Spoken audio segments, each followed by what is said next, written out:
Boa tarde, gente! Já tem um pessoal aqui entrando, coisa boa! Já temos uma galera aqui começando a entrar.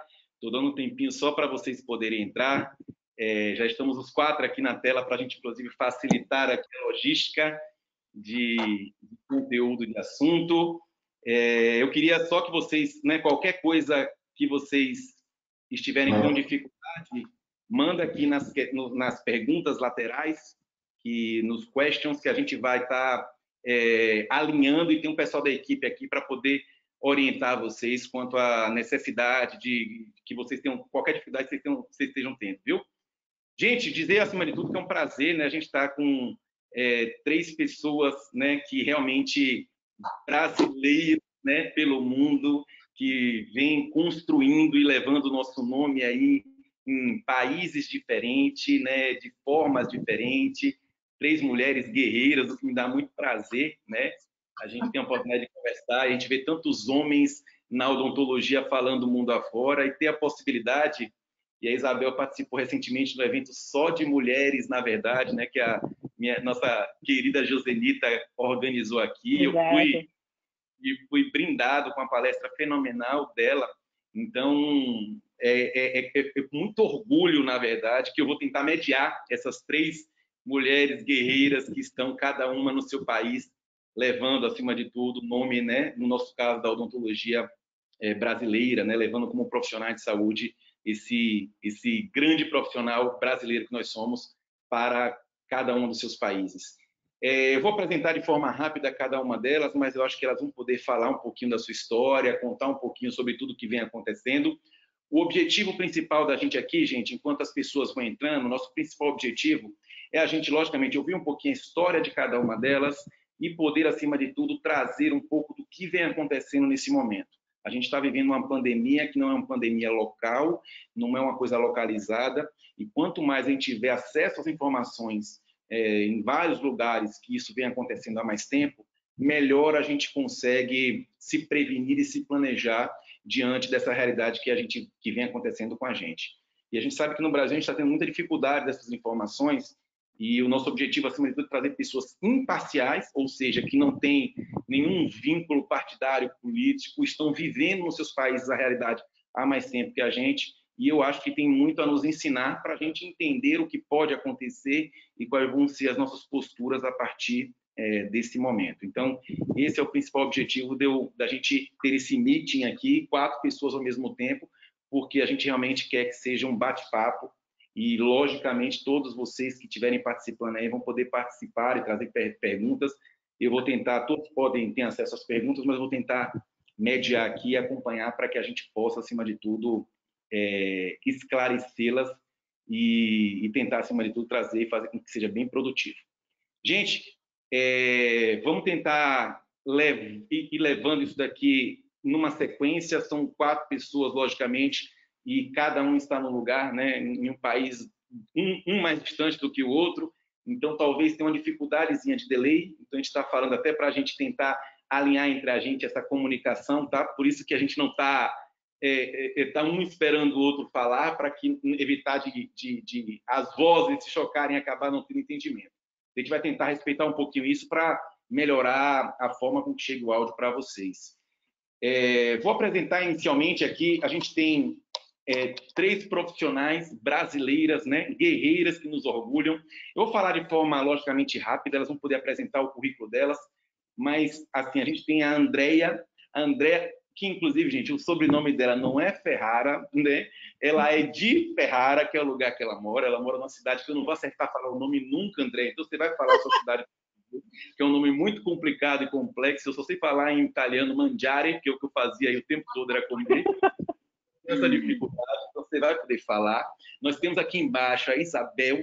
A Isabel, na verdade, é uma baiana, né, que está trilhando um caminho fantástico nos Estados Unidos, e ela vai poder falar também sobre os projetos dela. Eu vou querer que ela se apresente e fale. Ela mora hoje nos Estados Unidos, em Maryland, né? Isso, sabe, Maryland, no estado de Maryland. E ela vai poder falar melhor sobre isso. E nós temos a Renata, né, que mora no Canadá, e em Toronto, né, Renata? Próximo de Toronto. Próximo de Toronto. e ela também, né, tá hoje atuando na universidade lá e tem uma clínica que vai poder também trazer um pouco dessa vivência do que vem acontecendo lá. Então, são 3 guerreiras aqui que vão trazer muito o que vem acontecendo, logicamente, nos seus países e, lógico, fica aberto aqui para vocês poderem comunicar. Eu vou acompanhando aqui, não está conseguindo, eu vou orientando as pessoas, tem algumas pessoas que estão começando a entrar aqui de qualquer forma, mas eu acho que para a gente iniciar, vamos tentar seguir essa sequência aqui inicialmente. Vamos começar com a Andréa. Andréa, fala um pouquinho para a gente da sua história, né? Como você, né? E também da Bahia, foi parar na Itália, o que você vem fazendo aí, como anda, né? Na verdade, o seu país, que a gente está tão preocupado com tudo que vem acontecendo. Então, boa noite. Aqui são 11 horas da noite, eu estou 5 horas a mais do fuso. Eu moro na Itália há 19 anos, então quase 20 anos que eu moro aqui. Saí do Brasil, me casei com um italiano, então vim por questões não profissionais, mas trouxe minha profissão, consegui reconhecer meu diploma de odontologia aqui, formei pela UFBA.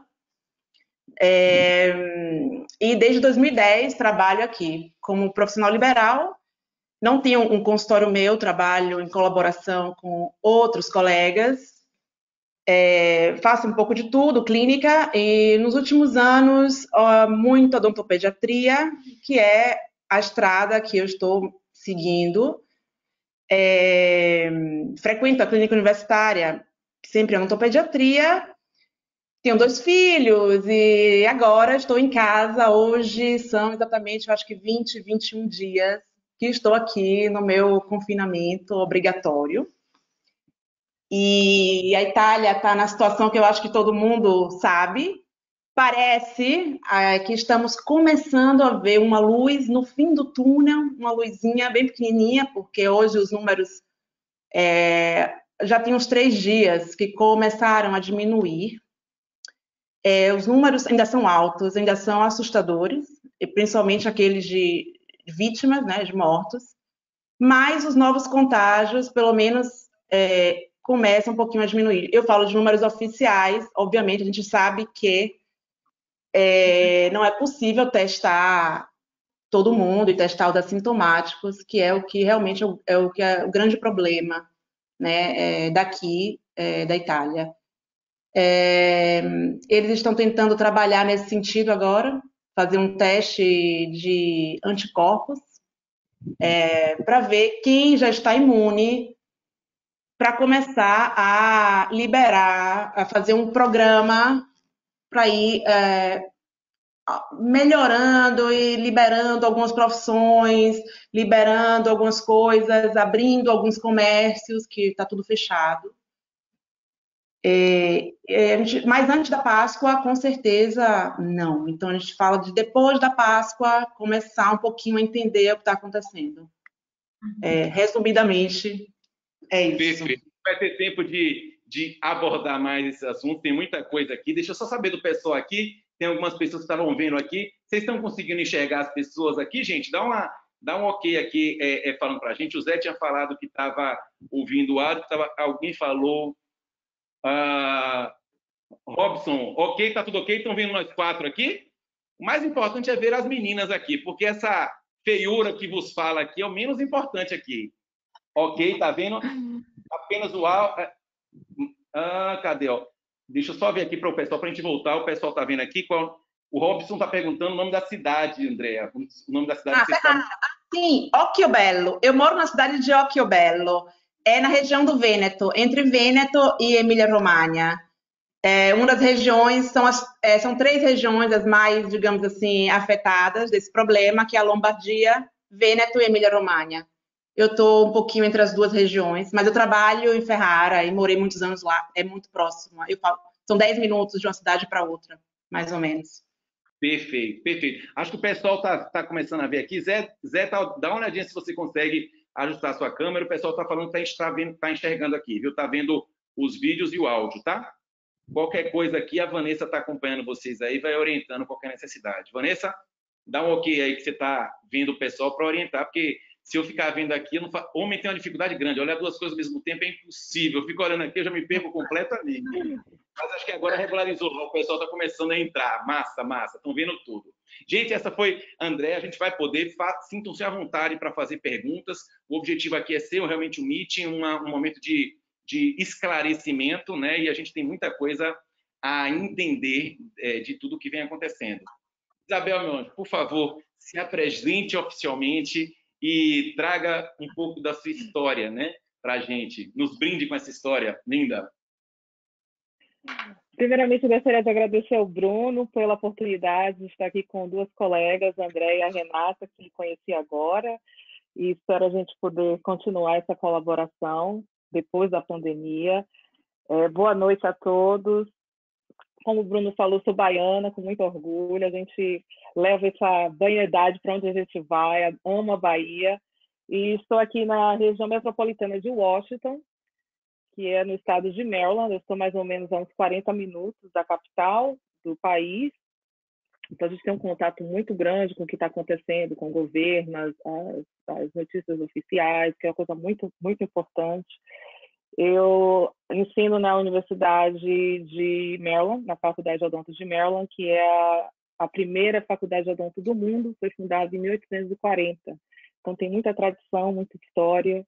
E, atualmente, eu sou a coordenadora da disciplina Ciências do Comportamento Aplicadas à Odontologia.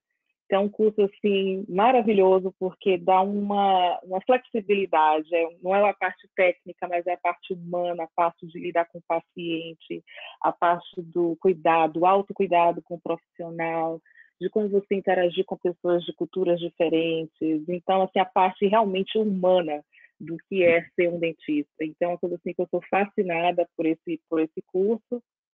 Em relação à pandemia, nós nos tornamos o epicentro da epidemia, acho que foi na quinta ou na sexta. A Associação Americana de Odontologia está fazendo um trabalho muito bom em orientar os profissionais da área de odonto. A gente recebe e-mails diários, vários e-mails com recomendações, e eu acho que a postura acho que é universal, atender só pacientes de urgência,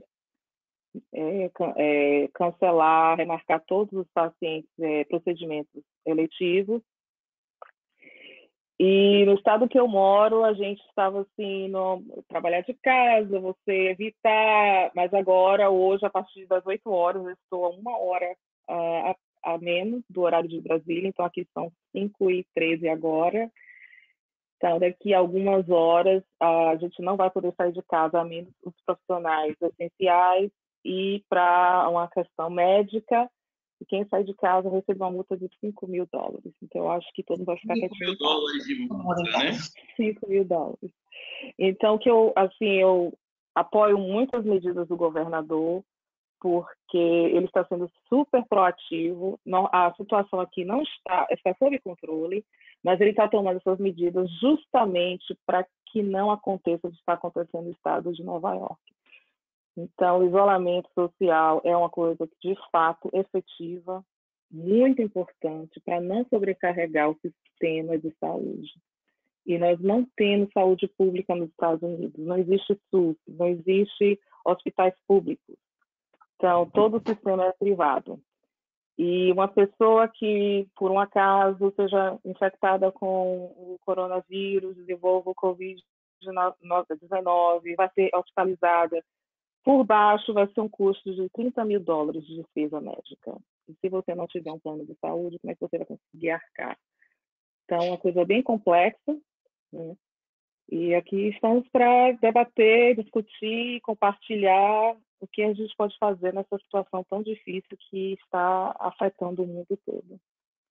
Oi, Isabel, perfeito. A gente estava aqui conversando, antes de começar aqui, de soltar, né, na verdade, o meeting para vocês, internamente, como a gente está tendo que se adaptar a essa realidade, porque a gente não tem nem protocolos, na verdade, de como lidar com esse vírus, né? E a gente estava tentando aqui colaborar juntos dos protocolos que nós temos. A gente tem acompanhado muitas pessoas aqui no Brasil hoje, tem pedido, né, quais são as possibilidades, nós vamos atender urgência, como a gente tem que estar preparado para atender essas pessoas, e a gente tem muita dificuldade porque a gente ainda não tem. No Brasil, muito menos, porque a gente tem menos tempo, logicamente, e o número de casos ainda está, né, menor do que nos países de vocês, particularmente. Acho que o Canadá talvez seja um pouco mais equilibrado em relação, está mais parecido talvez os números com o do Brasil, mas de certa forma esses protocolos ainda não estão sendo, a gente não tem possibilidade, né?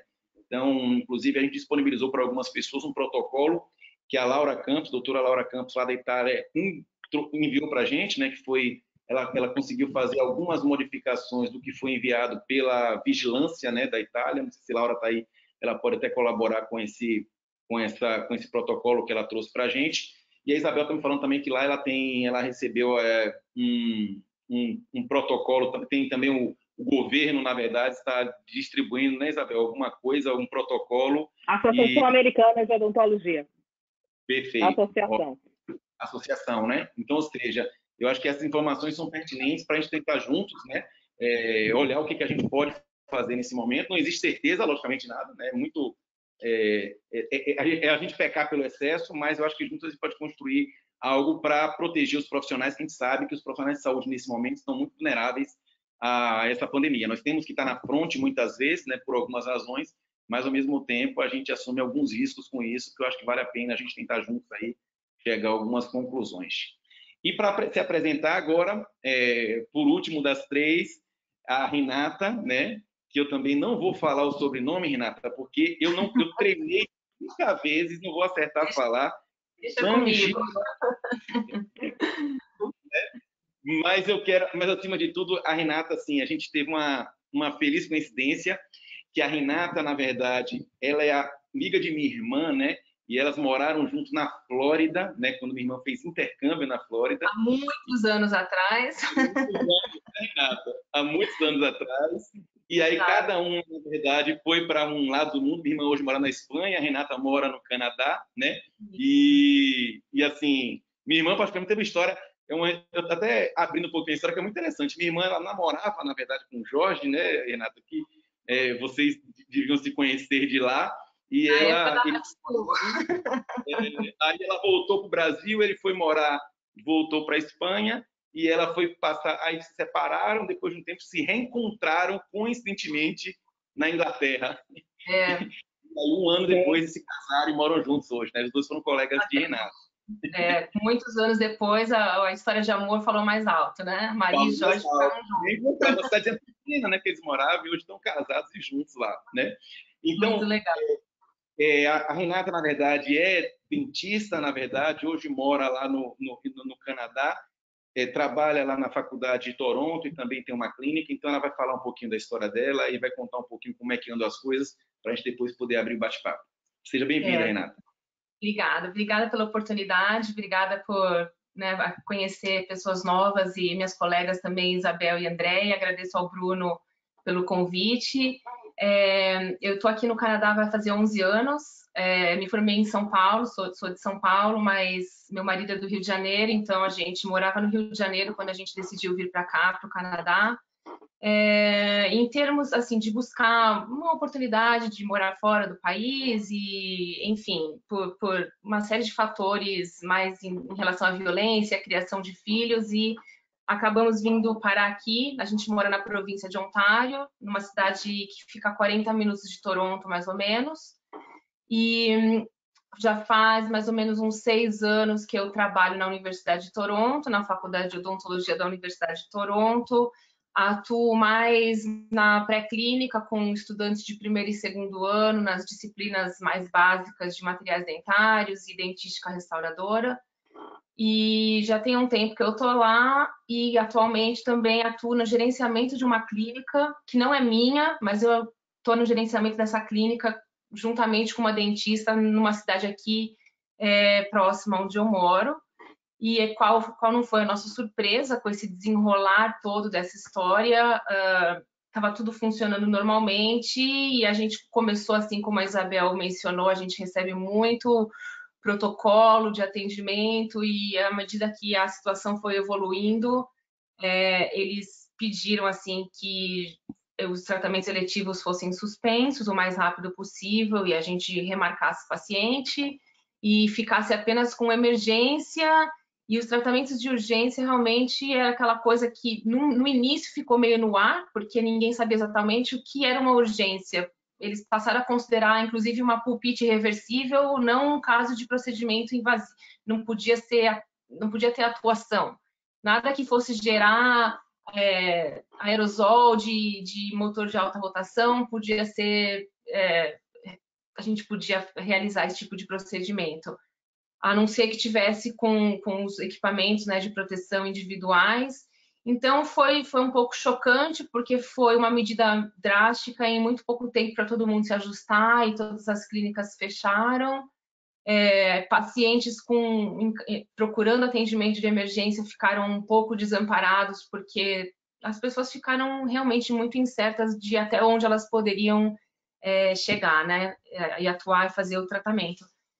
Atualmente a gente não está em lockdown obrigatório, mas todo o comércio está fechado, tudo que não é considerado fundamental, comércio que não seja considerado fundamental, como farmácia e supermercado, está tudo fechado, centros comunitários, piscinas, parques públicos, obviamente as escolas, sem previsão de volta. Inicialmente eles falaram até... porque foi na semana do March Break que eles decretaram isso, então a gente já estava com uma semana de folga com as crianças na escola, e eles estenderam por mais 2 semanas. E essas 2 semanas acabaria agora, nesse próximo sábado, mas já é fato que ninguém vai voltar para a escola e tudo vai permanecer como está até segunda ordem. Então, as informações, eu tenho achado que o governador, assim, o premier da província e o primeiro-ministro têm trabalhado bem, eles têm fechado bem junto, não estão desencontradas as informações. Eu acho que está bem claro o que eles têm pregado, e as pessoas, de modo geral, têm seguido as recomendações à risca, né? Evitar sair, evitar contato social, só sair para aquilo que for estritamente necessário. Escuto falar que em Toronto as coisas não estão as pessoas não estão seguindo tanto a risca por ser uma cidade maior, por ter mais problemas, moradores de rua, mas aqui onde eu moro, que é o subúrbio de Toronto, aparentemente a situação está controlada. O sistema de saúde aqui do Canadá é estritamente público, a gente não tem um sistema privado, então a gente é um SUS, né? Basicamente todos têm acesso ao sistema de saúde, com bastante qualidade de atendimento e protocolos, mas obviamente o sistema não daria conta de atender essa demanda caso muitas pessoas precisassem de intervenção, né? Atualmente a gente está com mais ou menos uns 7.300 casos no país inteiro e por volta de 80 mortes no país, sendo que a província de Ontário, que é onde eu moro, acho que é um dos que tem talvez perdendo para a Colômbia Britânica, que fica mais na costa oeste, onde foram relatados os primeiros casos. E é isso, a gente está seguindo as recomendações do Royal College of Dental Surgeons da província, eles baixam protocolos diariamente também de como seguir, como se proteger, e estamos aí tentando se adaptar a essa nova realidade. Perfeito, perfeito. Gente, muito, muito legal. Eu não sabia, na verdade, algumas coisas eu acho que a gente estava até discutindo antes de começar aqui, é essa questão, inclusive, dos diagnósticos, né? É muito difícil a gente levar em conta esse dado, porque, logicamente, quem está fazendo mais vai ter maiores números, provavelmente, do que quem estiver fazendo menos. Por exemplo, a gente, o Brasil e o Canadá, talvez, né? A gente não dá para entender, talvez, que o Canadá que esteja com um número de casos tão maior do que o Brasil, porque talvez lá estejam sendo feitos mais testes do que no Brasil. Então, eu acho que, querendo ou não, o principal vetor nosso para identificar, né, os países, infelizmente, está sendo as mortes diagnosticadas, né? Exato. Isso que é duro muitas vezes, mas está sendo o padrão. E aí eu queria perguntar na sequência, começando por você, André, assim, a gente, assim, nesse momento no Brasil, a gente está com uma problemática muito grande, porque essa semana é uma semana crucial. Teoricamente, nós estamos fechados até segunda-feira que vem, né? E abriria, teoricamente, na segunda-feira que vem. E essa semana está na incerteza do que vai acontecer, né? A gente não sabe o que vai acontecer, existe uma briga muito grande, política, econômica, para que seja tomada essa decisão. E eu acho que a experiência de outros países talvez nos guie, né, de possibilidades que possam acontecer com o Brasil. Na Itália, particularmente, né, uma coisa que me assustou bastante foi porque inicialmente a gente viu assim, que a Itália levou um tempo para realmente tomar algumas atitudes mais severas, né? E talvez qualquer outro país talvez tivesse tomado um pouquinho essa decisão, porque é difícil a gente acreditar, e aconteceram outras pandemias, não pandemias, mas epidemias na China que não se propagaram tanto, né? A gente ouviu falar muito, teve, não se propagou tanto quanto essa, e a gente logicamente fica um pouco mais conservador nesse processo. Mas o que me chamou a atenção foi agora recente, quando os médicos chineses chegaram na Itália para ajudar, né? E toda a equipe para ajudar na Itália, a primeira coisa que eles falaram, né, como melhoria e instrução de melhoria, é que ainda tinha muita gente na rua. E eu falando com Laura falava, Bruno, as ruas estão desertas, a gente não vê tanta gente na rua, mas eles acham que tem muita gente na rua. O que a gente encontra são muitas pessoas na fila de supermercado, ainda assim, mas mesmo assim todo mundo se respeitando. E eu queria, André, que você trouxesse um pouquinho, né, e depois a Isabela, depois a Renata, falasse para a gente como é que está essa previsão do fechamento e como é que está esse acesso das pessoas, né? Quais são os serviços que as pessoas estão utilizando, se está com dificuldade nos supermercados. Fala um pouquinho dessa situação do país como um todo. Então, a Itália realmente teve um atraso em tomar decisões assim meio drásticas. Nós fomos o primeiro país ocidental, a gente pode dizer assim, a ter que lidar com esse problema. Então, na verdade, ninguém sabia muito bem o que fazer. O vírus chegou primeiro na região mais rica da Itália, que é a Lombardia. É uma região altamente industrializada e realmente de produção pesada. Então, assim, é uma região muito importante, muito povoada, cidades próximas umas das outras, ou seja, muita gente, muito transporte, tanto de trem quanto de caminhão, de autoestrada. Então, o coração industrial, realmente, da Itália. Então, o governo, eu acho que ficou meio naquela coisa, né? Economia, ou vamos fechar, não vamos fechar. Nós passamos um bom período com 2 casos de turistas, se não me engano, chineses, e não passava daquilo. E aí teve o primeiro caso do italiano contagiado aqui, ficou aquela situação, em determinado momento eles decidiram fechar as escolas e aconselhar a ficar em casa. Não foi uma decisão forte, tanto que a academia estava aberta, cabeleireiro aberto, centro estético. Inclusive, Milão, o prefeito de Milão fez uma campanha para Milão não parar, para Milão, né, continuar e tal, que não podia parar. E aí, as pessoas, em vez de ficar em casa, se sentiram, acho que, meio confortáveis até de fazer uma vida que, para a gente, já era um pouco restrita, né? Então, assim, já ir trabalhar, ir ali, voltar para casa, de repente, não fazer vida social se tornou não ir para festa ou não ir jantar fora, mas o resto a gente podia fazer. Então, na verdade, era isso, né? E aí, quando a coisa desandou de vez e os números começaram a subir de um modo assim assustador, e pequenas cidades de 30, 50 mil habitantes começaram a ser, assim, não sei quantos casos por dia, uma coisa explodiu. E aí ele decidiu fechar tudo. Começamos primeiro com algumas atividades, como algum tipo de comércio, tipo loja e tal. Depois estenderam a restaurante, bares, até chegar no decreto do dia 9 de março, que fechou tudo. Hoje, aqui na Itália, só funciona supermercado, bancos, mesmo assim, poucas agências, não todas, farmácia e serviços essenciais, segurança pública e esse tipo de coisa. Não pode sair de casa, aqui é proibido sair de casa, você só pode se afastar até 200 metros da sua casa, a pé, você não pode rodar nos parques públicos, você não pode rodar na rua, mesmo de carro, você tem que rodar com um documento, uma autocertificação, como eles falam, que você mesmo assina, explicando para onde você vai e por quê. Tem que ser motivo de trabalho, porque tem setores que não podem parar, né? Então, continuam trabalhando, ou por motivo de saúde, ou para ir no supermercado.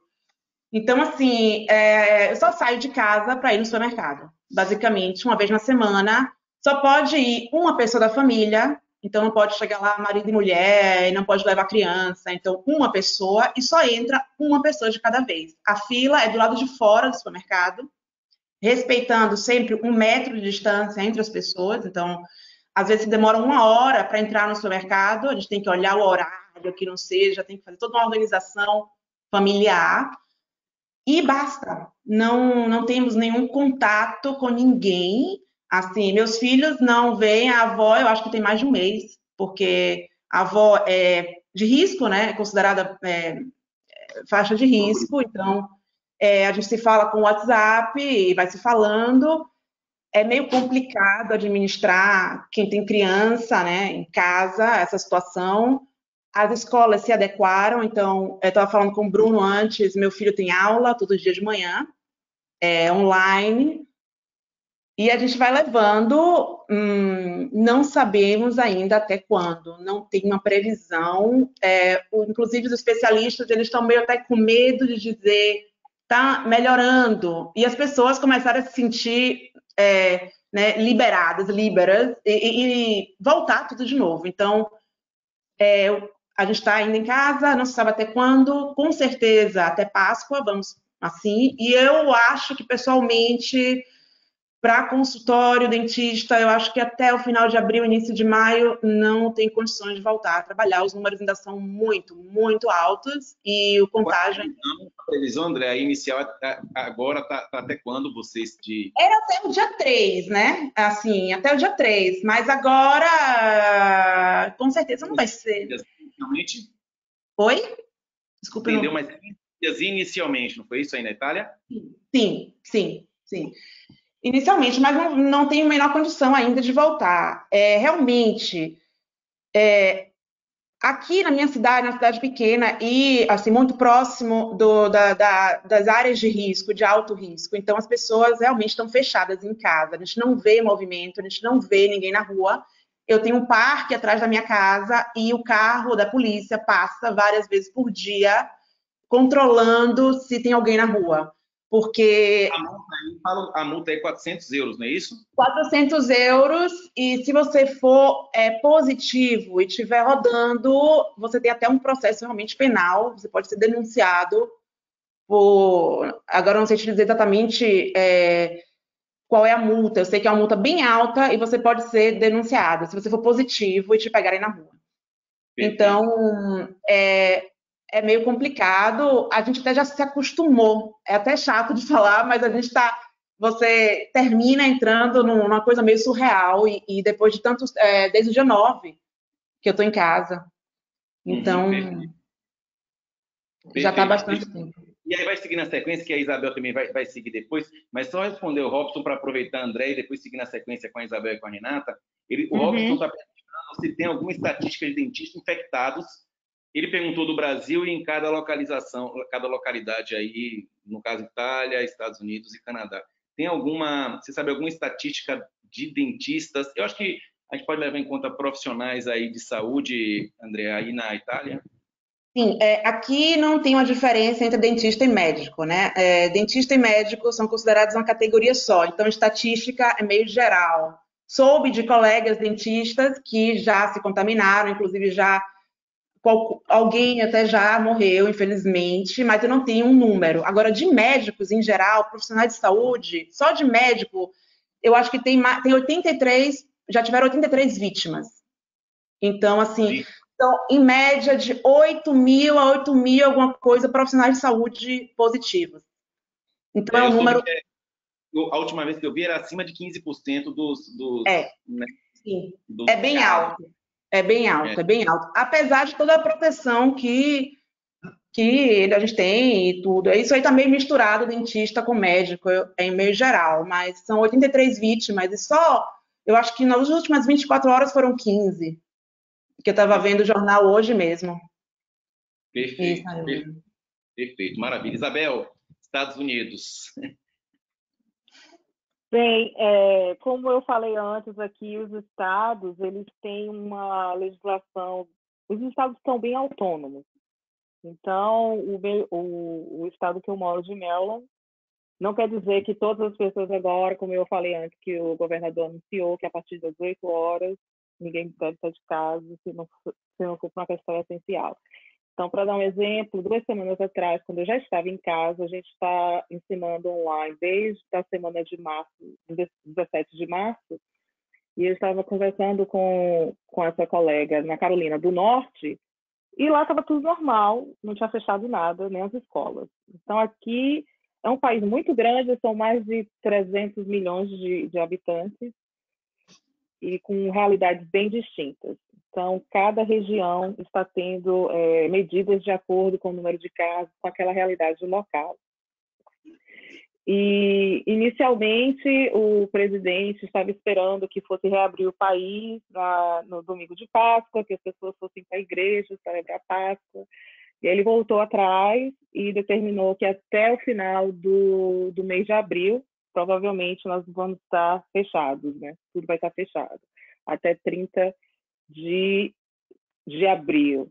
E ele espera que a gente comece a voltar a trabalhar a partir de 1º de junho. Mas é uma situação super fluida, porque a gente não pode fazer uma previsão e é muito difícil para a sociedade americana, porque é uma sociedade muito sistemática, eles fazem planejamentos assim, a longo prazo, 5 anos, 10 anos, tudo tem um protocolo, tudo tem um planejamento estratégico. Então, para eles, lidar com essa incerteza é algo realmente, assim, por isso que está tendo maior campanha sobre saúde mental. Então, assim, tem muita campanha de saúde mental para as pessoas realmente, né, como lidar, não só o isolamento social, que já é um impacto na sua saúde mental, mas essa incerteza que você não sabe, porque quando você está numa situação, ok, daqui a 2 semanas, daqui a 1 mês, é difícil, mas pelo menos você sabe quando vai acabar. Mas a gente está numa situação que a gente não tem ideia de quando as coisas vão se normalizar. Então, é aquela questão de resiliência, de cuidado, do autocuidado, e é uma oportunidade da gente realmente a solidariedade, né? O que a gente pode fazer para ajudar o próximo e pensar no coletivo, né? Porque inicialmente só as pessoas idosas, as pessoas com doenças sistêmicas, mas a gente está vendo que está mudando isso. E eu vi um dado que 50% das pessoas hospitalizadas aqui nos Estados Unidos, elas estão entre 30 e 50 anos. Então, 50% da idade está entre 30 e 50 anos? Entre 30 e 50 anos. Então, hoje de manhã, ou foi ontem, a gente teve um caso de um bebê que faleceu, e casos de pessoas, né, de 24 anos, de 30 anos, 40 anos, 50 anos. Inclusive, eu não sei se Renata tem mais detalhes, tem o caso de um dentista que faleceu no Canadá. Ele foi para o congresso lá, acho que foi em Vancouver. Mas que inicialmente começou a cancelar todos os congressos. A gente achou, nossa, meio exagerado e tal. Mas ele foi para o congresso em Vancouver, que foi entre 3 e 5 de março. Ele contraiu o Covid-19 e ele faleceu, infelizmente. Não tenho detalhes se ele tinha alguma condição sistêmica, mas uma pessoa relativamente jovem que faleceu. Então, eu sei que é um momento muito difícil, porque, infelizmente, com fake news e, às vezes, uma informação enviesada por ideologia, por questões políticas, eu acho que é um momento muito sério para a gente deixar essas coisas de lado e focar que realmente o nosso compromisso, né? Às vezes as pessoas mandam vídeos para mim, aí eu tenho que esclarecer, gente, isso aí não tem nada a ver, então, por favor, não me mande essas coisas. Então, a gente tem que ter essa preocupação da qualidade da informação que a gente está repassando. Principalmente como profissional de saúde, a gente tem uma responsabilidade muito grande, porque o público acredita na gente. Pô, você é um dentista, você é um médico, e você repassar, então é muito importante você saber a procedência da informação. Você receber um vídeo, você receber uma mensagem no WhatsApp, aí você reencaminha para os seus grupos. Tenha muita cautela. Quem quem produziu a informação, qual é a fonte da informação, antes de você repassar. Então, isso é muito importante, porque a gente já tem tantas incertezas, é um momento de tanta confusão, para a gente agravar repassando informação errada. Então, é meu apelo aos colegas que tenham muito cuidado com esse repasse, né, compartilhamento de informações, sem ter uma informação precisa. Não, perfeito, Abel. Acho que esse é o principal objetivo nosso aqui, é o que eu falei no início. O objetivo principal é a gente trazer informações, na verdade, de pessoas imparciais que estão vivenciando a realidade nos seus países, né? Então, eu acho que a gente no Brasil, a gente está precisando, né, de pessoas que tragam realmente informações do que vem acontecendo em cada um dos lugares para a gente, né? Eu acho que é muito difícil falar a palavra se planejar, né? Nunca se planejar ficou tão difícil, né? É o que a Isabel estava falando, os Estados Unidos, que é um país que se planeja para tudo, né? Uma potência econômica que, né, preza muito o planejamento. Ela, nesse momento, ela é difícil, né, ela fazer qualquer tipo de planejamento, porque a gente está vivendo incerteza a cada dia, né? Então, acho que isso é muito difícil. Acho que a Isabel estava falando, por exemplo, a questão dos respiradores, né, Isabel, que você estava falando, só fala para a gente qual foi, né, a demanda que necessitava, né? Fala um pouquinho, porque eu acho isso importante para a gente ver o tamanho, né, da dificuldade que o país está enfrentando.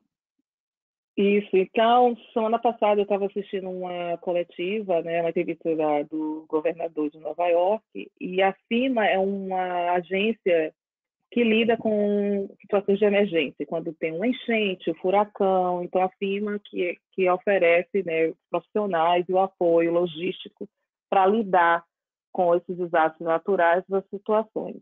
Então, a FEMA liberou 400 respiradores artificiais para serem enviados para Nova York. E o governador, o que é que eu vou fazer com 400 respiradores? Eu preciso de 30 mil. O que é que eu vou dizer para as 26.600 pessoas que vão morrer porque não vai ter acesso ao respirador? Então, só para demonstrar a magnitude do colapso do sistema médico, sistema de saúde. A gente está falando de um sistema robusto, né, Isabel? Um sistema robusto, um sistema que realmente é diferenciado comparado, talvez, à grande maioria dos países hoje mundiais, né? Então, olha a preocupação que a gente tem que ter nesse sentido. Gente, o objetivo nosso não é trazer problema, não, é a gente realmente entender o que vem acontecendo para a gente tomar as decisões corretas. Esse é o único objetivo nosso, não é trazer pânico, pavor, não, é a gente realmente trazer informações imparciais nesse momento. E, Renata, já aproveitando para, antes de associar a sua fala, a pergunta da Alessandra que foi direcionada para você também, você já acrescentar nesse contexto que a gente está falando, há quantos dias Toronto está em quarentena? Foi a pergunta da Alessandra, né? A Alessandra é uma querida aí que vem acompanhando a gente em tudo e manda muito questionamento. Muito obrigado, Alessandra. É assim como a Isabel falou, exatamente isso. Teve essa conferência em Vancouver que teve esse dentista que foi infectado e veio a falecer, mas aparentemente mais 20 dentistas testaram positivo após essa conferência, porque foram testados e estavam na província, né? Mas eles não têm controle exatamente dos outros dentistas que participaram e estão fora da província da Colômbia Britânica ou acabaram indo para fora do país também, né? Então, a gente não tem dados específicos e eu não tenho recebido nenhuma notificação em termos de contaminação de dentista, mas eu sei que com essa conferência aí que aconteceu no início de março, teve um número grande de dentista que acabou sendo contaminado porque participaram, né, desse congresso. No dia 12 de março, eu estava na universidade, a gente estava tendo aula normal e começou um rumor de que talvez a universidade fechasse. A Universidade de Toronto não fecha por nada nesse mundo. Você pode estar com aquela nevasca com neve até o joelho, a faculdade está aberta, não para de jeito nenhum. Então, ninguém acreditou que isso fosse acontecer. Os alunos estavam achando que é impossível, mesmo porque a logística de fechar uma faculdade de odontologia com pacientes para ser vistos, com casos em andamento, é muito complicada, né? Emergência e tratamentos. Só que naquela noite a gente recebeu a notificação de que as escolas iam parar por mais 2 semanas, porque o medo eram as viagens que teriam no March Break e o retorno das viagens, né? Muita gente ia sair do país, ia retornar e ia causar um colapso realmente. Então, eles decretaram 2 semanas sem aula nas escolas secundárias e elementares. Mas até então a faculdade continuou aberta. Isso foi uma quinta-feira. Na sexta, a gente recebeu um e-mail já avisando que, a partir daquele dia, apenas, novamente, serviços de emergência na faculdade seriam vistos, as aulas seriam suspensas e estaria tudo, seriam aulas online, a gente não ia voltar, assim, sem prazo para isso. As aulas terminariam final de abril, então eles estavam postponing, né, colocando mais para frente essa data, que talvez em maio as coisas voltassem e eles iam querer repor as aulas, então. Mas a partir do dia 13 de março, a faculdade oficialmente fechou, então eu diria que já tem 2 semanas, nós estamos indo para a 3ª semana que Toronto entrou nessa quarentena, e pouco a pouco foi aderindo. Primeiro, o Premier cancelou as aulas, aí fecharam as universidades. Há mais ou menos 1 semana atrás ele fechou tudo e deixou só Essential Services aberto. Então, nós já estamos indo para a 3ª semana que a gente entrou nessa quarentena. Mas, assim, a quarentena, como eu disse, e como a Andrea mencionou também, a gente não está proibido de sair de casa, mas a gente não pode sair para fazer um encontro no parque, mesmo que seja ao ar livre. É o seu núcleo familiar e, novamente, evitar qualquer tipo de saída que não seja essencial. Então, ir para o mercado está com um número de pessoas que entram contado, então, se entram 20, saem 20 para entrar mais 20, eles estão controlando essa quantidade de pessoas que estão dentro do comércio, e eles têm demarcação no chão, as faixas assim certinho, onde você tem que ficar na fila para dar aquela distância ideal de ficar, né, distante da pessoa. Na hora de fazer a sua compra, de fechar a compra, você passa no caixa, eles blindaram os caixas com acrílico ou vidro, e para o caixa não ter contato com o consumidor passa a compra, empacota a compra, e só a hora que você, na porta do mercado, eles estão limpando carrinho por carrinho, e a hora que você fecha a sua compra e sai, é que eles liberam o próximo consumidor de vir e passar a compra na esteira. Então, eles estão tentando manter essa distância o máximo possível, né? E como a Isabel falou, aqui também as coisas são muito planejadas, com muita antecedência. No auge do verão, em julho, eles já estão vendendo roupa de neve para janeiro, sabe? Todo mundo é super prevenido. Então, essa falta de poder se planejar, de poder fazer planos de quando você vai inscrever as crianças para o camp de verão, isso deve estar realmente afetando muito a saúde mental das pessoas, e eles têm pego pesado nisso também, de tentar buscar ajuda em caso de crise de ansiedade, crise de depressão. O governo injetou dinheiro na economia para tentar ajudar as famílias que estão desempregadas em situação de vulnerabilidade, um pacote econômico para ajudar. E então eu acho que essa parte da saúde mental tem afetado muita gente mesmo. Perfeito, perfeito. Eu vejo assim, cada um de vocês falar assim, e eu fico visualizando o Brasil que a gente vem vivendo, né? E diante de toda essa pandemia, a gente vê essa progressão que está acontecendo em cada um dos países, e eu vejo o que a gente vê aqui no Brasil ainda está muito aquém, a gente já está fazendo muito às vezes, né? Então, por exemplo, essa limitação do supermercado, as restrições de ir para a rua ainda não existem, né? E tendem a talvez não existir, pelo menos imediatamente, né? Já estão pensando em voltar sem ter essas restrições. Lógico que não vou entrar na discussão se vai ser viável ou não, mas aqui a gente ainda está muito aquém desse processo, né? Não vou entrar nem no mérito de proibição de andar na rua, de coisas básicas, né? Lógico que tem uma diferença muito grande. Eu acho que isso é importante também a gente trazer. A Laura, Isabel, está perguntando, acho que direcionado para você, mas perguntar para todos. A Laura aí da Itália, né? A Laurinha está lá em Roma e a gente teve o prazer de fazer uma live com ela na quarta-feira passada, e muita gente, né? Ela está trazendo muita informação, porque ela está vivendo, ela tem uma clínica grande de 10 cadeiras lá, e acaba que ela está vivendo a necessidade de fazer e executar urgência lá na clínica, pelo menos 2 vezes por semana, pelo menos, eu acredito que seja mais ou menos por aí, ela tem ido lá para atender essas pacientes. Então, é alguém que está colocando na prática alguns protocolos, e eu acho muito interessante de ouvir essas pessoas que estão colocando na prática. Ela pergunta, né, queria saber dos Estados Unidos, além da ajuda econômica, se vai se criar postos públicos para ajudar a população mais carente.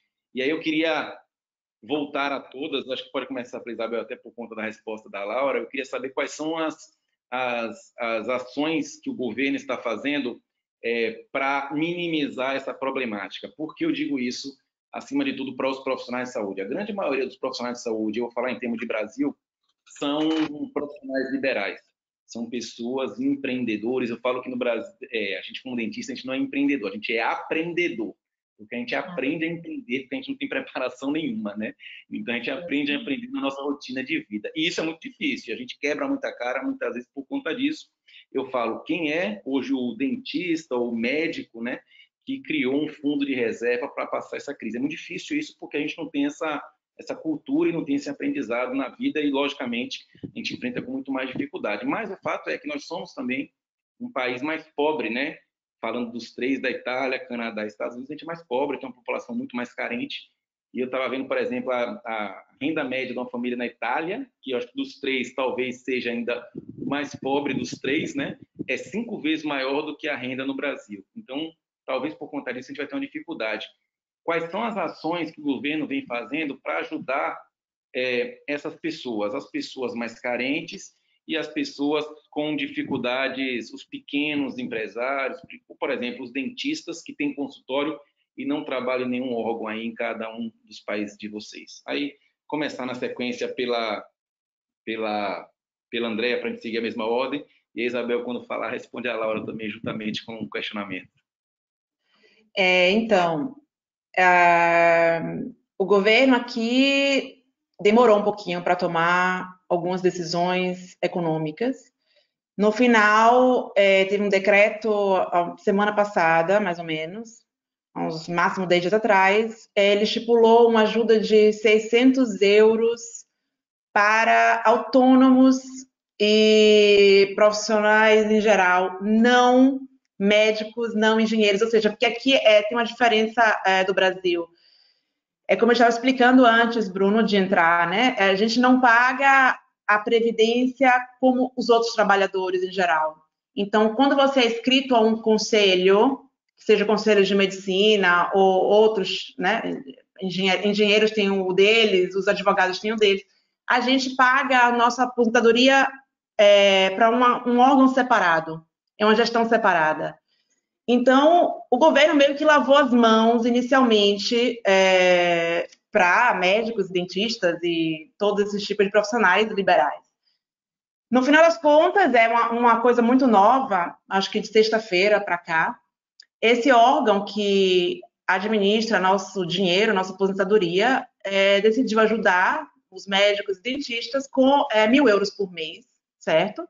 É a ajuda que eles vão dar, tem algumas limitações, mas, em geral, é isso aí. O governo está dando 600 para quem tem lojas e quem teve que fechar. Claro que não é um dinheiro que vai salvar, né, a situação, mas é uma ajuda de custo imediata. Suspenderam alguns tipos de impostos, imposto sobre a casa. Os bancos vão suspender também prestação de casa. O que vencia agora, em março, abril, os vencimentos agora a gente tinha até para pagar a previdência e tal, foram todos adiados para o segundo semestre do ano. E estipularam também um bônus para os trabalhadores que não podem ficar em casa e tem que pagar uma babysitter, né, para os filhos, porque as escolas estão fechadas há muito tempo. E tem algumas categorias de trabalhadores que têm que ir trabalhar. Então, tem um bônus de 600 euros para poder pagar uma babysitter. E deixa eu ver se eu me lembrar se tem mais alguma coisa. Não, basicamente é isso. Basicamente, é esse tipo de ajuda. Por quanto tempo? Essa ajuda, enquanto tiver o decreto de estar fechado, seria isso? Do dentista, eles estipularam 3 meses, né? Então, são 1.000 euros por mês, um total de 3.000 euros. O do governo, honestamente, eu não sei. Eu acho que é mensal também, porque como não é diretamente ligada à nossa categoria, eu não tenho essa informação de quanto tempo, mas eu sei que por mês. No final das contas, parece que o governo também decidiu dar para os profissionais liberais inscritos em conselhos, como eles dizem, 600 euros, que é uma ajuda de custo, mas essa é única. Então, 600 euros e acabou uma vez só. Parece que amanhã ou depois de amanhã estão decidindo quais são as modalidades, onde é que a gente vai pedir, quem tem direito e quem não vai ter direito. Não resolve, tem a questão política também aqui, não só no Brasil. Claro que no Brasil é extrema a coisa, mas tem gente insatisfeita, mas é isso que eles, por enquanto, conseguiram, né, estipular, mesmo porque tem a questão da saúde. Então, a saúde aqui também é pública, como no Canadá, que a Renata estava dizendo. Então, os custos são realmente muito altos. Realmente está bem complicado. Sem falar, no caso também, eles suspenderam nos hospitais cirurgias e qualquer coisa que não fosse, né, urgente. Então, tudo que é eletivo, eles suspenderam e depois vão ter que retomar tudo isso. Então, quem tinha tratamento de quimioterapia, quem tinha outros interventos que não ligados ao Covid, tem esse problema também. Então, tem uma série de problemáticas ligadas à emergência, que não é só a administração da emergência, né? É uma bola de neve que um vai puxando o outro. Então, a recessão é certa. Eles falam que é um período que vai ser comparado ao depois da guerra, né? Depois da Segunda Guerra Mundial. Então, a gente vai enfrentar uma recessão bem parecida e a gente vai ter que levantar as manguinhas e trabalhar muito para reerguer tudo, né? Então, basicamente, é isso. Só para aproveitar já a sua resposta, a Gai está perguntando para você aqui, Déia, esses 1.000 euros serão abatidos da sua aposentadoria? Ou seja, você como dentista, isso é abatido da sua aposentadoria? Você tem essa informação? Sim, inicialmente seria assim. Depois eu acho que teve muito protesto da categoria e eles conseguiram conversar com o governo, porque é um ente separado, mas não é livre de fazer o que quer. Então, ele segue regras do governo. Eles têm que ter um fundo econômico, uma caixa, digamos assim, para cobrir até 50 anos para frente. Então, eles têm que ter 50 anos de dinheiro ali para pagar a aposentadoria dos médicos e dentistas. E aí o governo parece que liberou para eles tocarem nesse dinheiro e pagarem os dentistas e médicos com esse dinheiro. Então, não vai ser mais da nossa aposentadoria. E estão vendo também se vai liberar de taxa, né? Como eles chamam, isentasse, que não vai entrar como declaração de renda, de imposto e tal. Então, se for assim, vai ser uma ajuda que não resolve para quem tem uma clínica grande ou um grande consultório, mas ajuda a pagar a conta, porque nesse momento, né, entrada zero. Então... Perfeito. Isabel. Um abraço para a colega Laura, e isso é uma pergunta assim super complexa, que a gente poderia levar horas aqui para responder, mas eu vou tentar resumir. O governo acabou de aprovar um pacote econômico de 3,3 trilhões de dólares, e as pessoas que ganham que aqui os salários eles são calculados por ano. As pessoas que ganham até 99 mil dólares por ano vão receber 1.200 dólares por mês, né, como ajuda. Eu não tive tempo de ler ainda, eu até pensei em ler antes da nossa conversa, mas não deu tempo. Eu recebi um e-mail da Associação Americana de Odontologia que dentro desse pacote existe uma verba para os profissionais, para os dentistas, para ajudar os donos de consultório, mas eu não tenho detalhes ainda, eu não consegui ler a matéria ainda ao todo, mas eu sei que existe uma parcela desse 3,3 trilhões de dólares para os donos de consultório.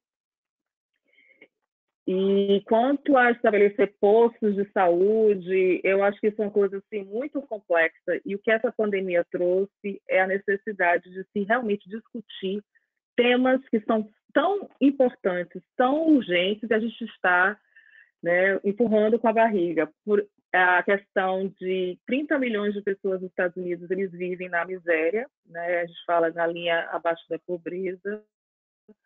Nós temos 3,3 milhões de pessoas que acionaram o seguro-desemprego com essa pandemia.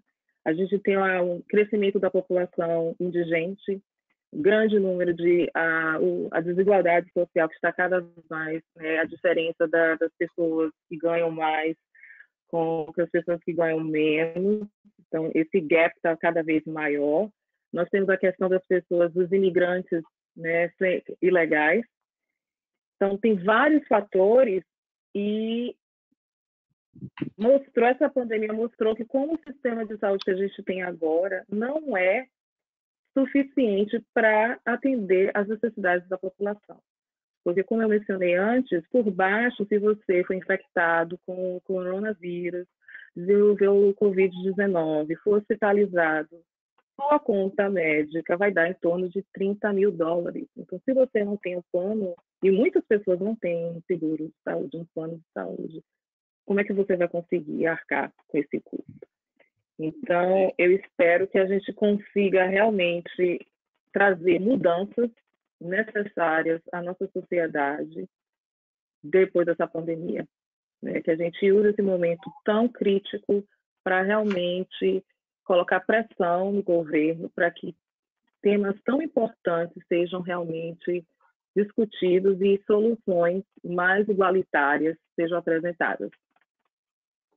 Perfeito, Isabel. Fantástico, fantástico. Eu acho que a gente está falando da maior economia do mundo, e olha que diante disso tudo, como faz ela refletir, né, no sistema de algo tão básico que é a saúde, né? E é muito bom a gente poder ouvir isso, porque a gente vê que, por mais que seja, né, um país, né, uma grande potência mundial, a gente tem problemas que muitas vezes de longe a gente não consegue perceber que existem, né? E a gente ter isso ouvindo de você de forma imparcial, a gente começa a entender alguns pontos que são fundamentais.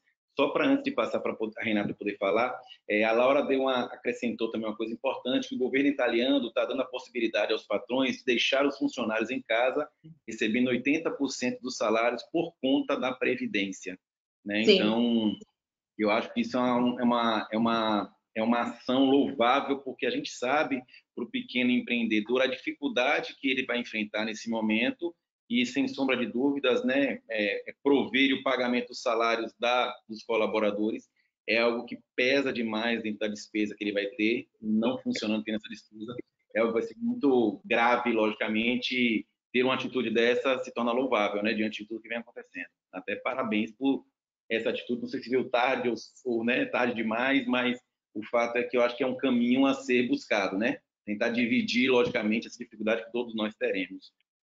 Renata, por favor, clareia para a gente, traz para a gente aí um pouquinho do que vem acontecendo aí no Canadá quanto a essas questões aí econômicas e financeiras. Aqui também houve uma ajuda do governo, sim. As informações estão ainda um pouquinho desencontradas. Alô? Alô, tá, a gente está ouvindo. Deu um atrasozinho, mas voltou. Tá bom. As informações ainda estão um pouco desencontradas, porque eles disseram que vai ficar liberado para o público mesmo.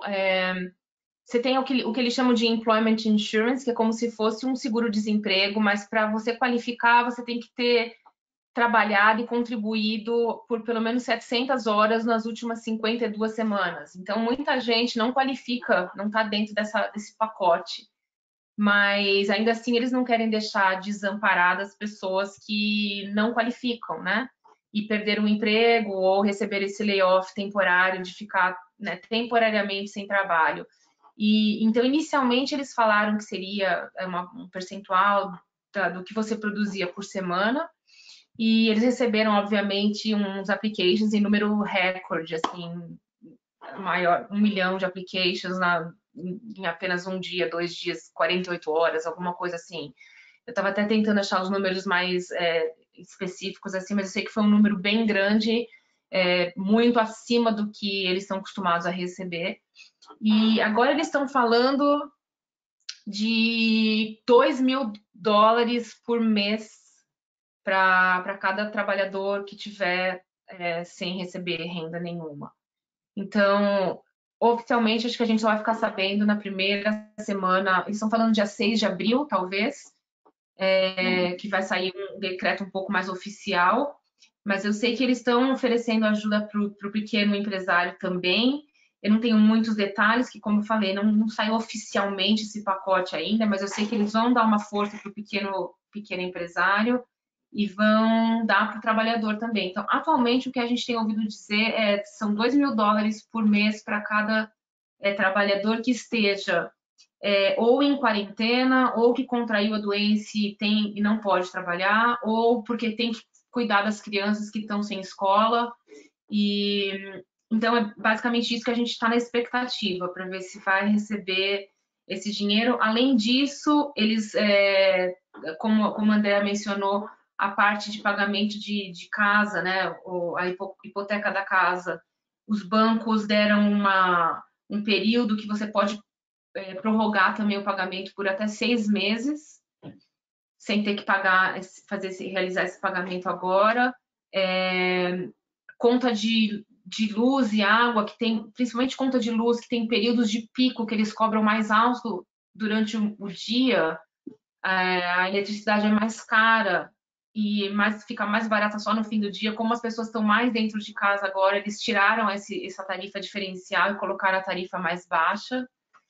E também eles dão um retorno para... Aqui, as crianças em idade escolar, os pais, dependendo da renda, também recebem uma ajuda mensal do governo.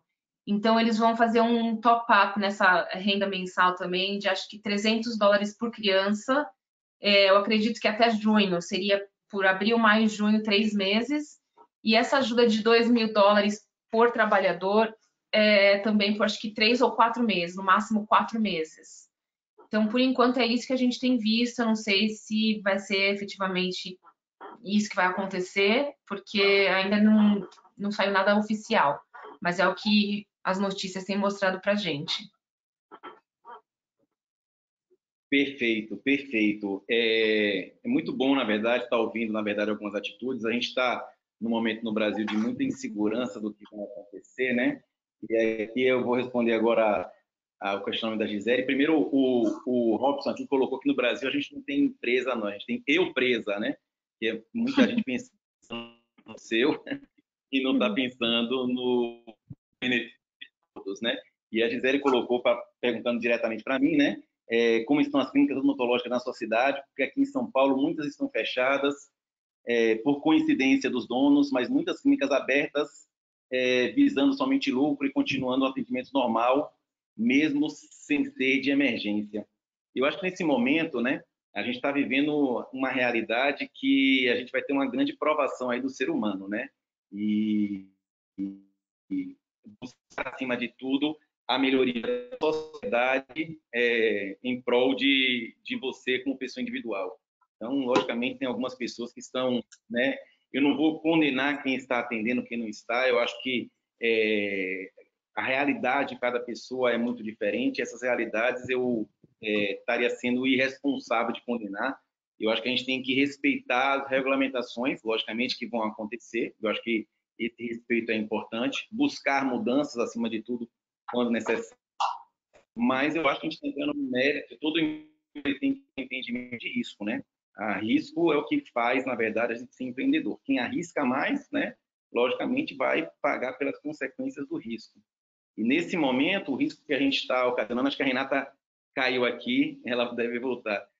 E o risco, logicamente, eu acho que cada pessoa vai ter a sua realidade, né? Então, o nosso objetivo aqui ao trazer as pessoas de outros países é entender o que vem acontecendo lá para exatamente nas decisões, discutir o que é certo, o que é errado, né?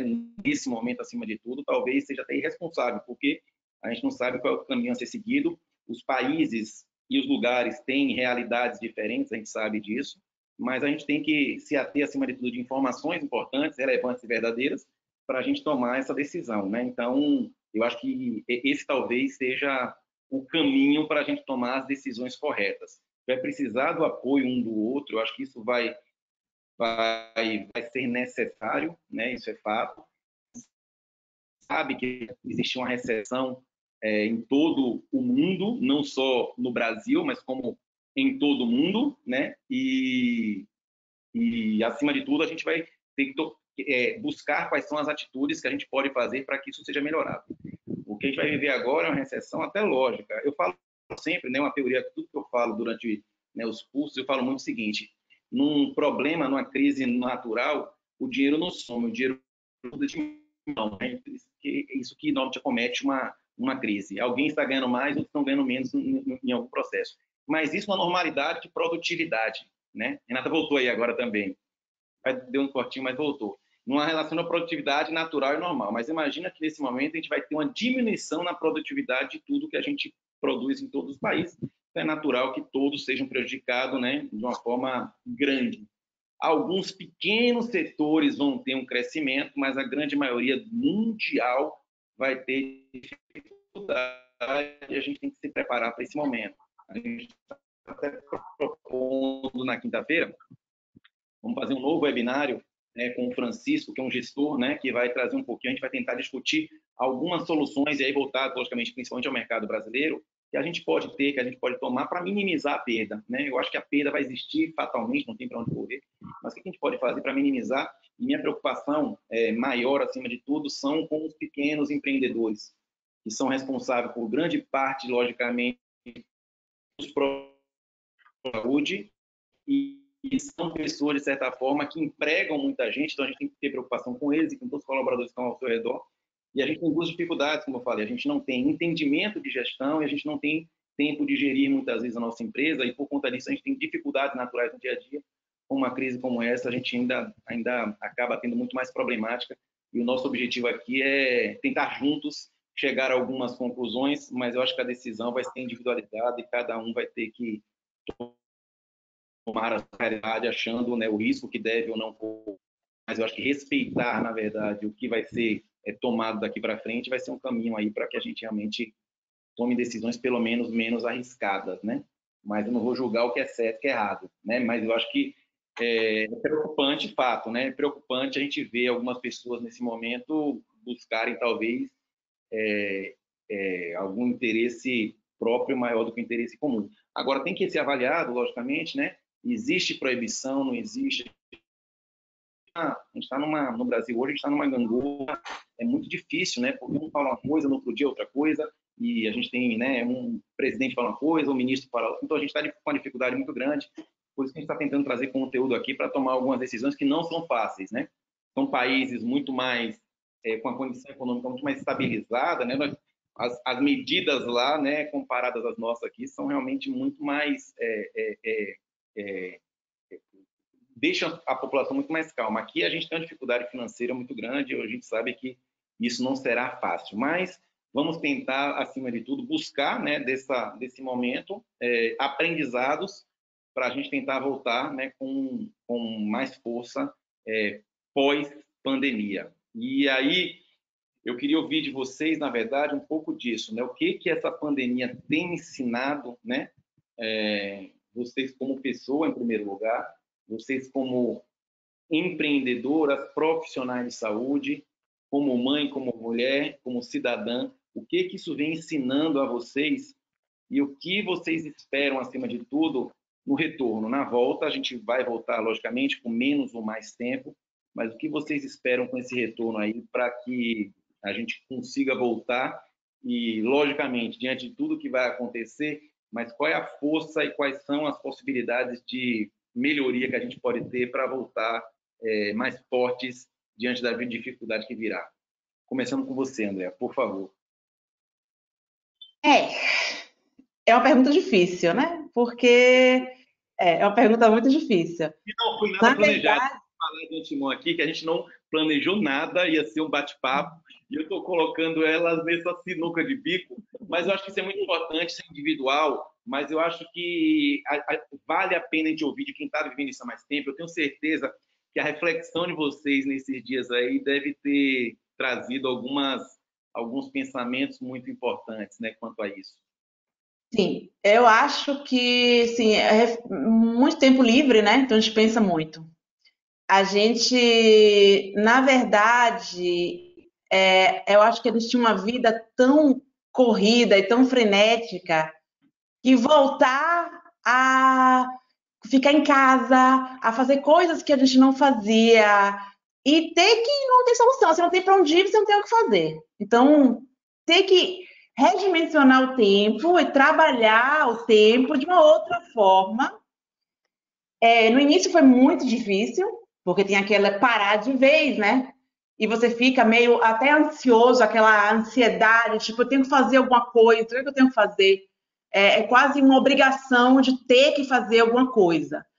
E agora, depois de 1, 2 semanas, eu estou indo para a 4ª semana, então eu já estou, a rotina já modificou, eu acho que eu consigo, por exemplo, eu tenho 2 filhos e eu consigo olhar muito mais para meus filhos, eu consegui me aproximar de um outro modo, eu acho que voltar para a família. E hoje eu falando com uma amiga minha italiana, que ela é enfermeira e trabalha no UTI com paciente Covid, então assim, a gente conversando sobre isso, ela me ligando, correndo, falou, tô te ligando para desabafar entre uma morte e outra, até falou assim, mas eu preciso, porque eu sinto tanta falta, a gente brincando, ela falando, poxa, vai abrir a floricultura amanhã, vamos marcar para a gente se encontrar na floricultura? Então até um café com um amigo, aquela conversinha de 10 minutos, que a gente achava super normal e tal, faz falta. Então, assim, eu acho que mostra quanto é importante a amizade, a família, os nossos relacionamentos.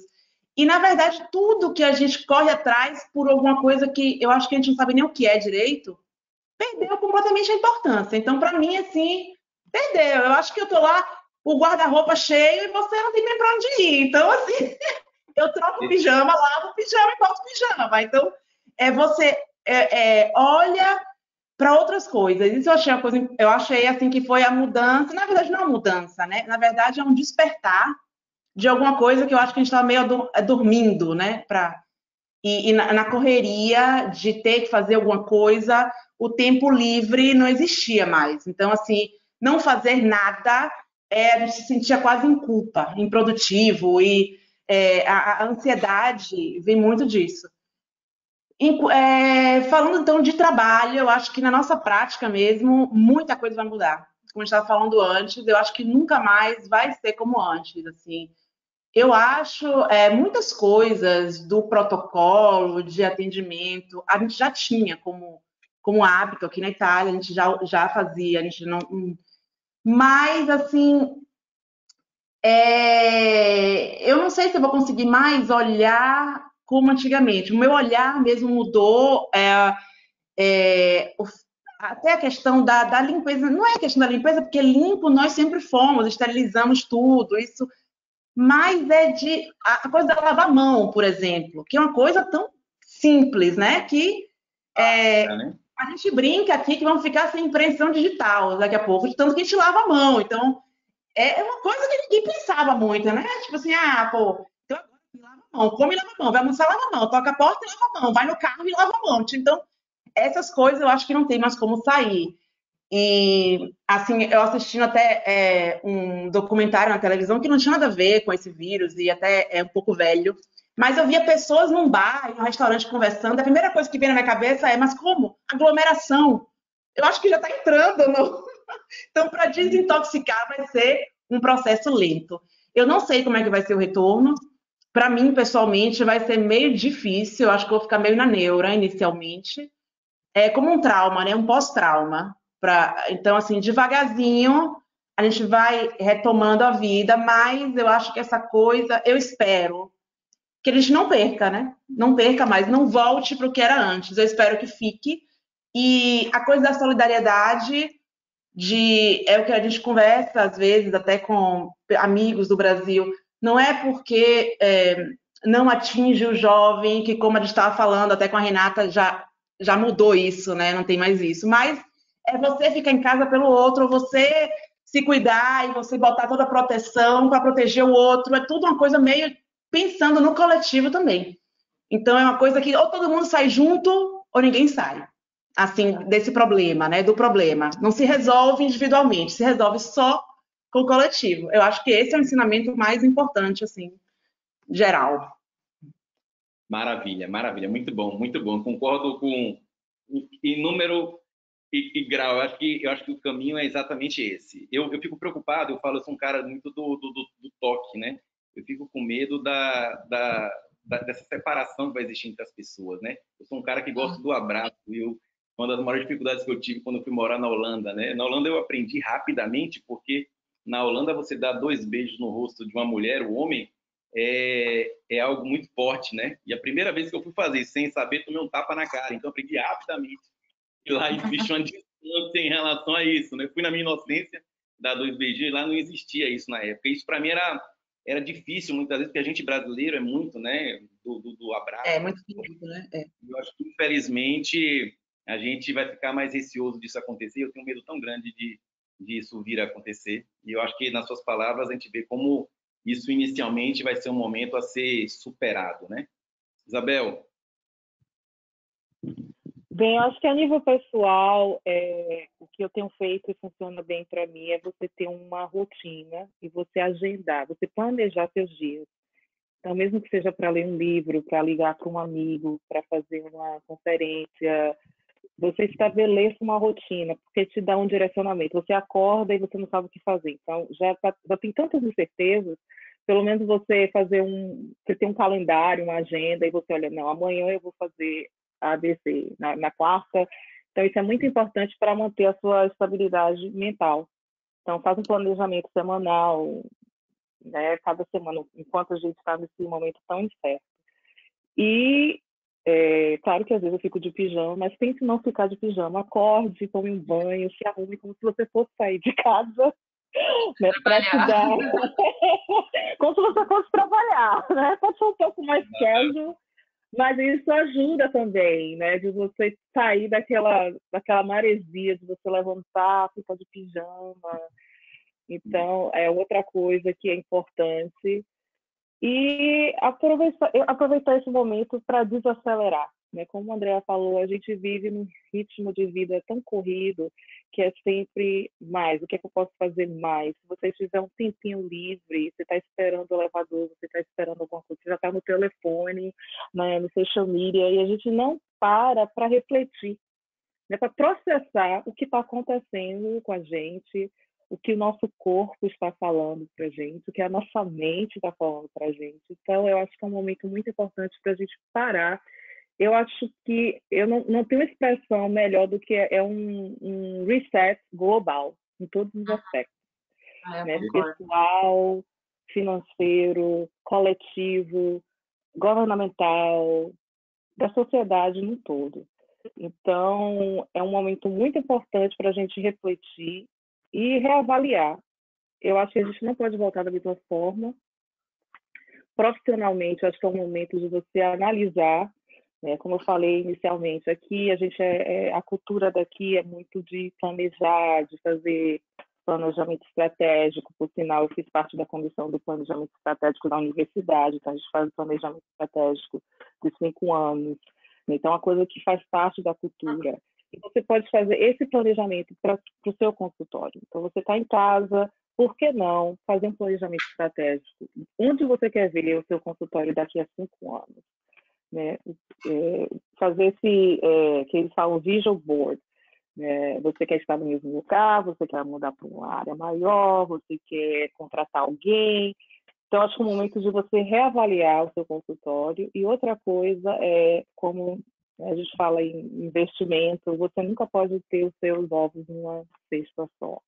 Então, é um momento também de você diversificar. Se a sua única fonte de renda é do consultório, eu sei que é muito comum ter casais, os dois são dentistas, os dois trabalham no mesmo consultório. Então, imagine o impacto para a família. Você fecha o consultório, o esposo, a esposa, os dois, a fonte de renda no consultório. Então, acho um momento também de se pensar alternativas, né? Dar aula, montar um webinar, escrever um livro, um hobby que você possa ter uma fonte de renda. E com a tecnologia existem possibilidades assim ilimitadas. E o brasileiro, acho que tem uma grande vantagem, porque a gente fala que o pessoal é muito planejado.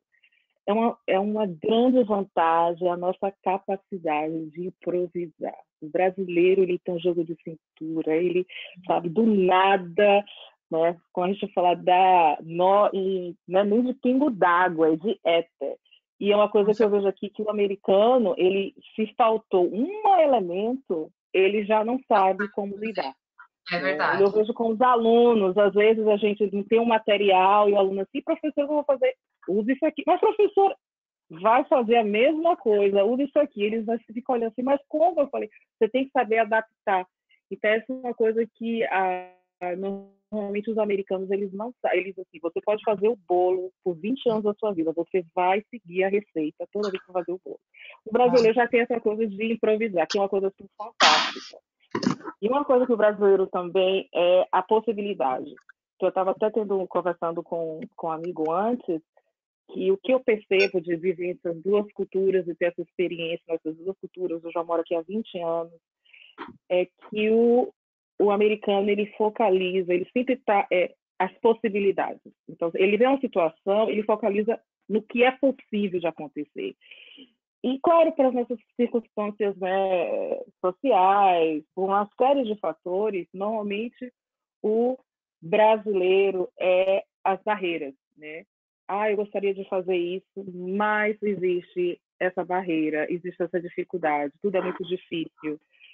Então, a gente pensar mais nas possibilidades. Não? A crise é também um momento de possibilidade. Então, eu acho que é deixar a imaginação correr e pensar alto, sonhar, o que é que eu posso fazer, como eu posso me reinventar como profissional, como dentista, como eu posso reinventar meu consultório. E nesse momento de transição também, como você está mantendo contato com seus pacientes, porque nós somos profissionais de saúde. Então, qual a forma que você tem de se comunicar com seu paciente? Você tem como fazer uma videoconferência e fazer uma consulta por vídeo, mandar informações para o seu paciente, como lidar numa situação que não é de emergência, mas é uma situação preocupante para o paciente. Então, pense nessas formas também de como você manter essa linha de comunicação com seus pacientes. Maravilha, muito legal, muito legal. Concordo também, que coisa boa, viu? Estou aqui tomando uma aula com vocês aí de conhecimento, porque realmente é muita informação pertinente. Eu tenho certeza que todos que estão atentos aí vão poder sair mais fortalecidos desse momento. Isabel, eu falo uma coisa que eu acredito demais. Eu falo que eu adoro, na verdade, eu não chamo problema de problema, eu chamo problema de ajuste, né? Porque eu acho que todo problema é uma formatação de se ajustar. Eu falo que eu adoro ajuste. Então, a primeira coisa que eu chego na empresa para propor uma coisa, eu falo, quais são os ajustes que nós temos hoje, né? Que são os problemas que devem ser ajustados. Então, quando a gente leva para o ajuste, a gente leva com outra característica. E esse momento vai levar a gente a repensar vários ajustes que a gente precisa ter na vida pessoal, na vida profissional, né? No nosso negócio, na nossa carreira. O que a gente pode ajustar, né? E ajustar não é dizer que está sendo feito tudo errado, não. É melhorar para evitar que problemáticas venham a nos alcançar mais para frente. O que a Isabel falou foi fantástico. Renata, por favor. Eu concordo, Bruno, com o que você está falando de ajustar os problemas. Eu digo que toda essa crise veio realmente para ressignificar, eu acho que a vida da maioria das pessoas, né? Para a gente colocar numa perspectiva diferente e ver realmente o que a gente chama de problema, né? Porque eu acho que muitas vezes a gente acaba supervalorizando uma coisa que não é tão problemática assim, quando na verdade a gente acaba tirando um pouco os olhos daquilo que verdadeiramente importa. Então, como a Andrea mencionou também, a gente vive sempre nessa correria de querer fazer, de querer prover, de querer oferecer, e de repente a gente se viu obrigado a se confinar. Os planos que a gente tinha programado, a gente não consegue por força maior.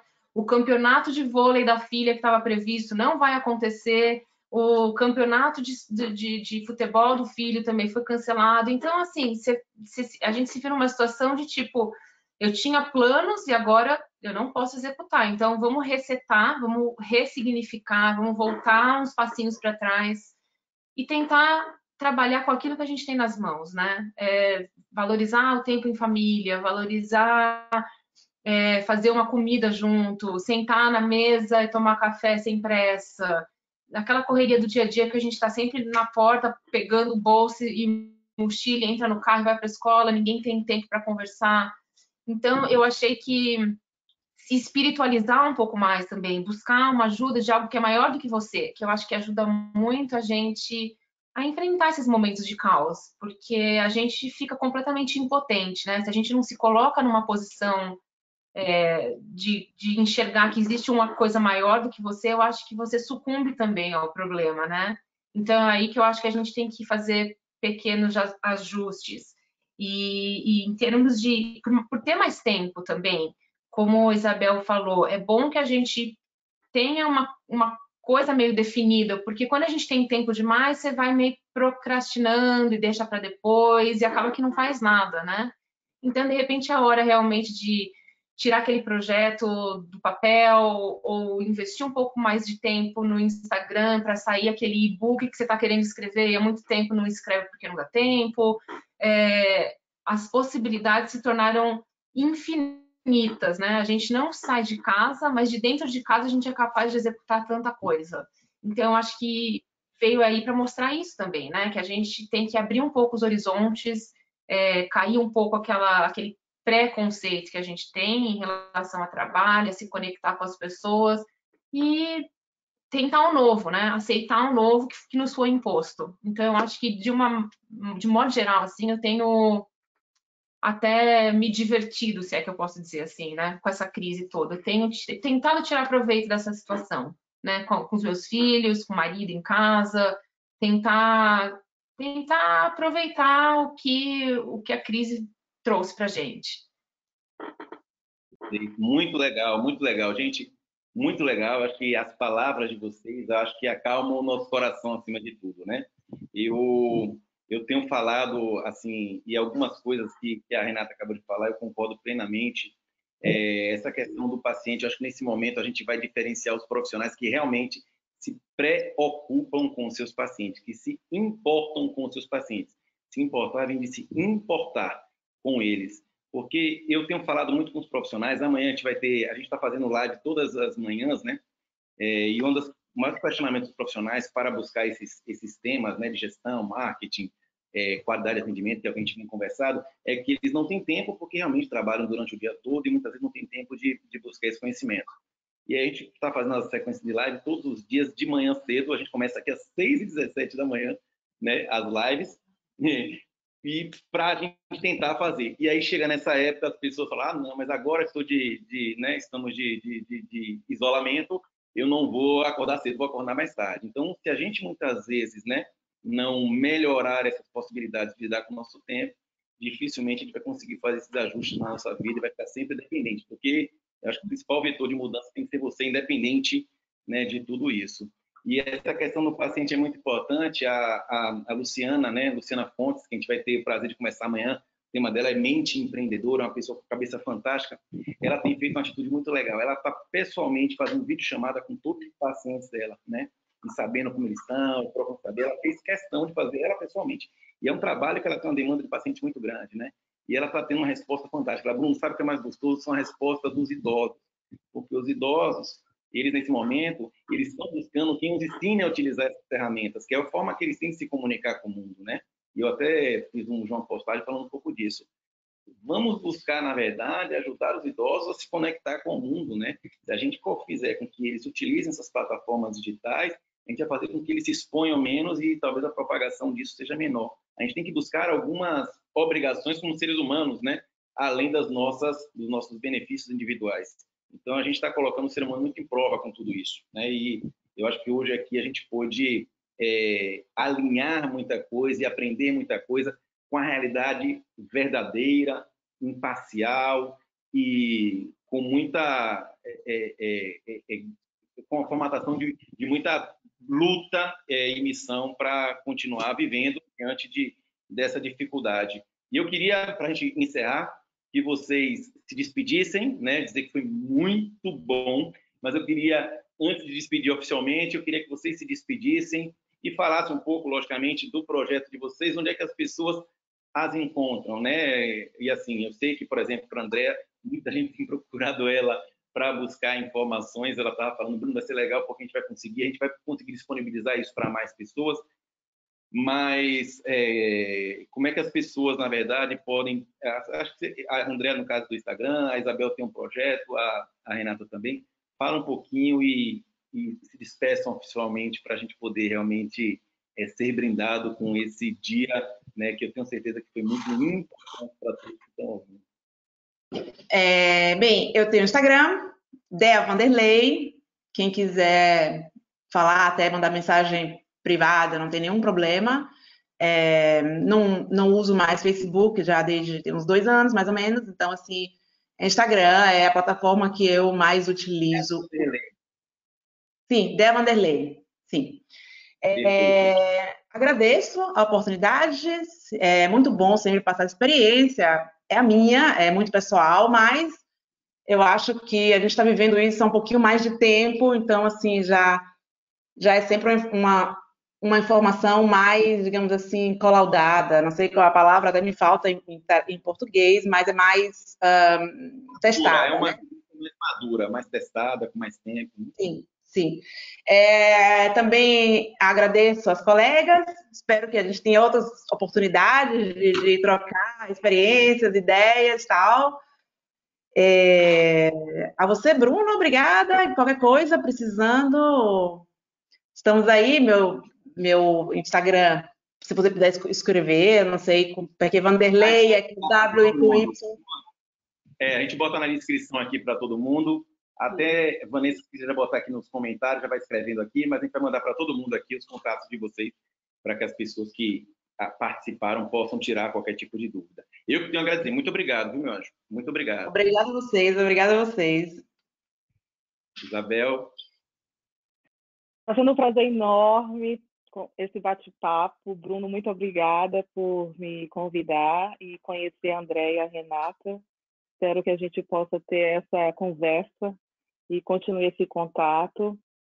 Para os colegas, é um momento de união, a gente unir como profissão, colaboração, né, conversar com os colegas, apoio um ao outro, e eu acredito que a colaboração é muito mais forte que a competição. Então, esse é o meu lema, colaborar mais do que competir. Então, vocês podem me achar, eu estou assim no social media, eu estou no Instagram, no Facebook, no LinkedIn, no Twitter. O meu handle é RAMBOBDDS, né? É RAMBOBDDS. E eu tenho uma empresa de treinamento que é a Rambob Training. Vocês podem ir no website rambobtraining.com. Nós também estamos no social media. E se vocês gostariam de acompanhar o curso, né, que aqui em inglês o nome do curso de Ciências do Comportamento Aplicadas à Odontologia, o nome do curso é Behavioral Dentistry. Então, a gente tem uma conta no Instagram que é Behavioral Dentistry. E esse semestre eu estou postando o trabalho dos alunos. Então, esse semestre eles têm que produzir um infographic.